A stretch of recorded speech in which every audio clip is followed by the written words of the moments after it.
And finally, when the sure sight was used with any referral criteria other than that specified by the manufacturer, we found that a significant number of children with amblyogenic risk factors were missed. Thank you.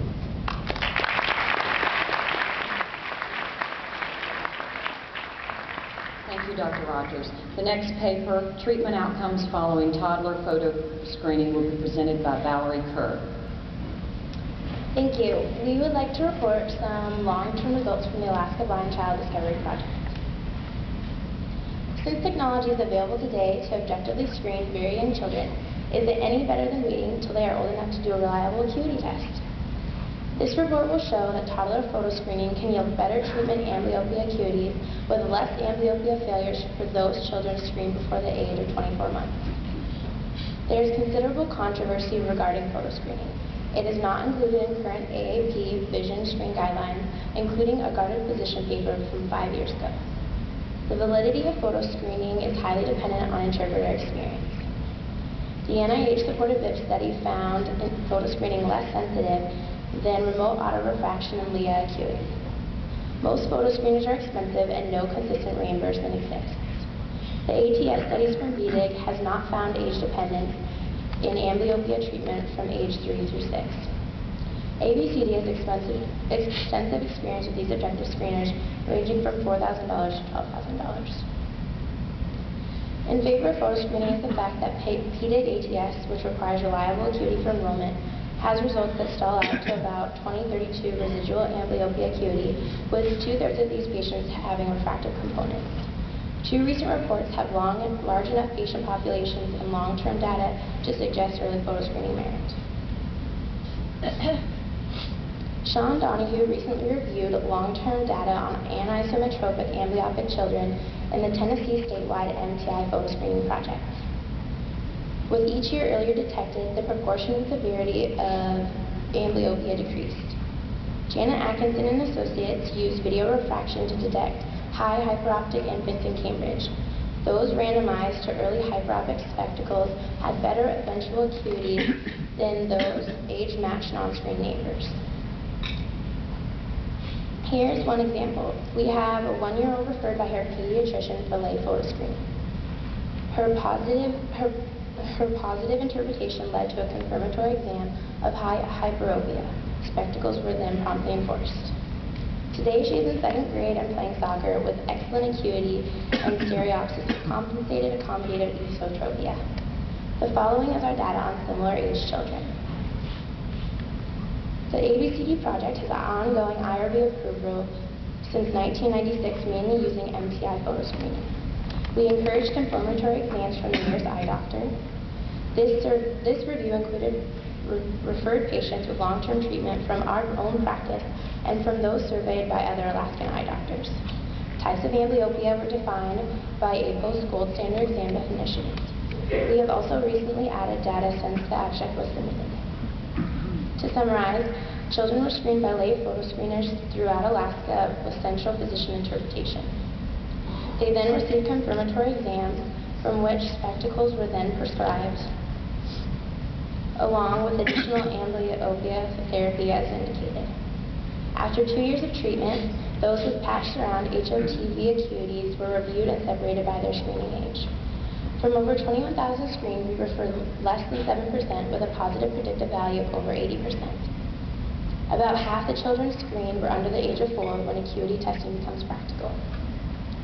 From large numbers and distilling down those with follow-up, treatment, and valid acuity, 94 children were compared. We had 36 from the ages of 0 to 24 months defined as infant toddler, and 58 from the ages 25 to 48 months defined as nursery. There was a regression trend towards worse acuity with increasing screen age. When grouped by year with mean and confidence intervals shown by the green diamonds, a separation appeared, and therefore we defined 2 groups, with the younger infant toddler group showing a better mean acuity of 0.17 logmar compared to the nursery's 0.26 logmar. We then broke our data into types of amblyopia, with the 2 most age-dependent being the most common, these being astigmatism and hyperopia.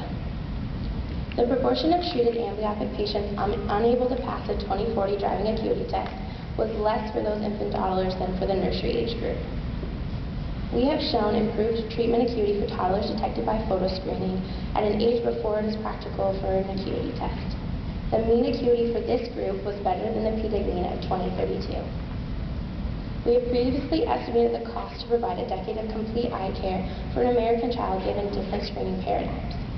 2003 AAP guidelines would cost $516 per child, whereas adding toddler photoscreening would increase that to just $565.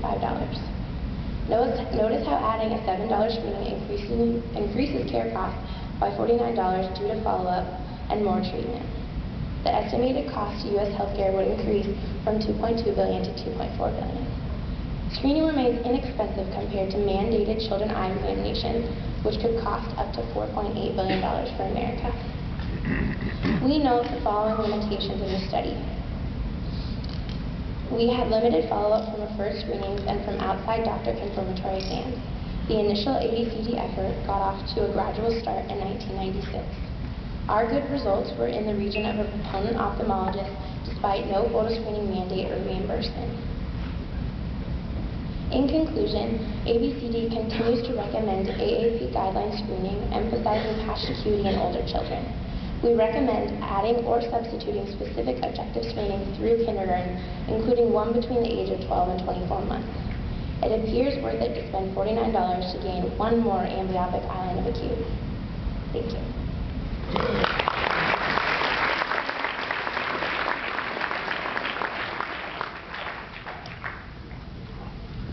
The next paper.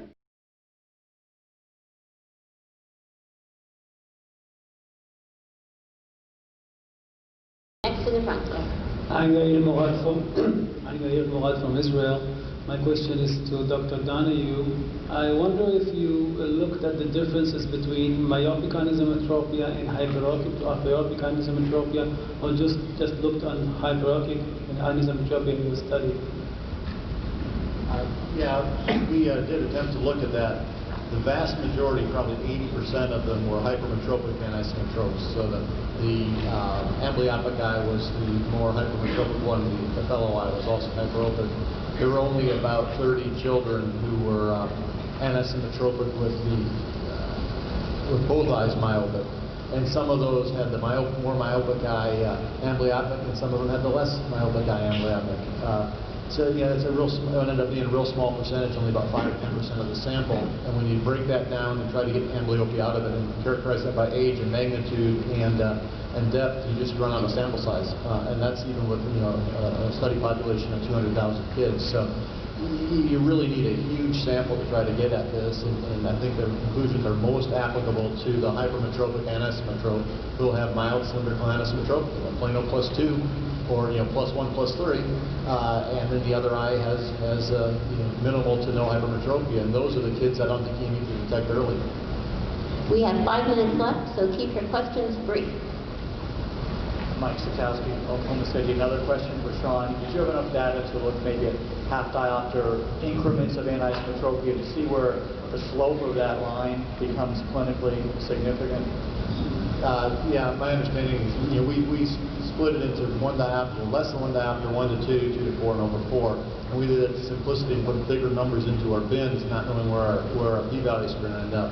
And given the magnitudes of the p-values, 10 to the -12, clearly we've got some more ability to be able to look at those ranges, and we have not done that.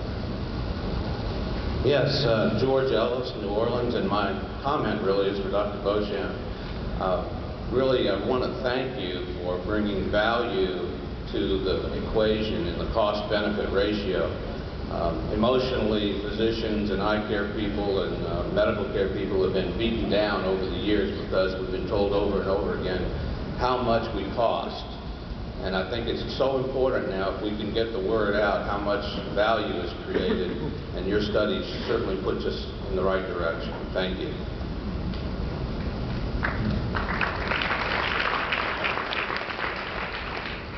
Bronwyn Bateman, and I'm from Colorado and Nicaragua, and I have a comment and a question for Dr. Beauchamp. I also thought that was a superb study, and the inclusion of asthma was quite interesting. Do you think the federal government is going to change its policy towards taking care of children's vision as a result of the differences between eye care and asthma care?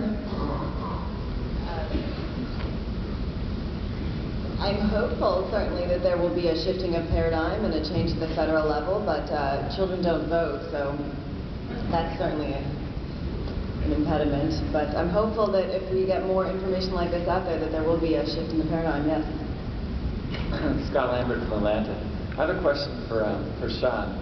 And the assumption is that anisotropy is sort of a dynamic process in children. It's not static. And that I assume that some children that have a lot of anisotropia when they're young, when they're older, it'll be gone, and so they won't be at risk of developing amblyopia. Do you have any longitudinal data sort of looking at what happens to anisotropia and how that sort of plays into this issue of amblyopia? Yeah, there's good data in the literature that actually has looked at what happens to the anisotropes over time. And the mild anisotropes, many of them change to resolve something that gets worse. The ones who are the high magnitude anisotropes, and I think the number in the literature is about +3 or more difference in spherical equivalent, those are still anisotropic 10 years later. Those are also the ones we need to detect. So even though there are some changes in the mild to moderate levels of anisotropia, I don't think it changes the conclusions here. In fact, it probably even reinforces it. You don't need to detect these mild ones. They may change, they may lose their anisotropia. The ones with significant anisotropia, those are the ones we need to detect. We know from the natural history studies those aren't going to get better on its own, and those are the ones who have the most severe defects. I'm going to ask us to